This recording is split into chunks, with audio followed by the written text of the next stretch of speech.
Moskva köçələrində 3 gün yalğız qaldım. Həmməsini işi video davamında görüb ötüşləriniz mümkün olar. Həmməsinə diqqət edib karabotaramız getdi. Moskva köçələrində yalğız qaldım. İş çayı çıxışdan alıp getdikəndən sonra məni yataqxanağam girmədi. İş çayım olmadı. Üçün etib City'yə gəldim. City'nin arayan tərəfinə ötüşüm gərək oldu. Əməlləb metroğa düşüb ötkənim. Mən keyin Coran Cəmşidə telefon etdim. Cəmşidini kütüb üçündə ben onam gördüm.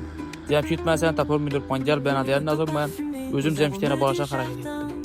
Cəmşid gəldi üçündə ok atlantırdı. Yarım saat sonra üçündə solantırdı. Şimdi Cəmşidlər ok atlantıqdan aslan aylanı gördük. Şu bilən günəm batdı. Mən geçdə metroğa düşüb kvartirə qaradım. Əvvəllər bir metrodan kvartirəni tapdım da, ertəyə Zanası Universitet metroğa işə gəldim. Yanımda oturan kız kədəməz. İşimi işləb boğdum da və Allah video alıb metroğa yenə düşdüm. Metroda ağam telefon etdi. Biz yanında iş bad dedi. Şimdi ağamla yana gəldim, maşında işini gəpləşdik. Ok atlanmağa düşmədik maşından yanmır yaxıb getdik. Düşünüyoruz ok atlandıqdan həz etdik, bir günde oyun gölgəyə düşüb getdik. Son yaş ballar deyib bizlərəm yama oynab qoyduq bu oyunda lakin təvsiyə etməsillərəm. Babuşkin 2 metroda.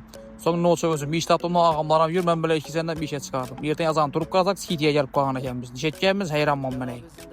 Delovoy Center'da bağlı işə düşməyən bızdan. Şimdi ötüb özüm bir işimi tapıb qayıtdan şu işə düşüb getdim doğru. Yadlarından çıxarmaqla. Rusiyada silən atanaların yok. Bayxidon, Başketadon, Kesalotala, Karidon.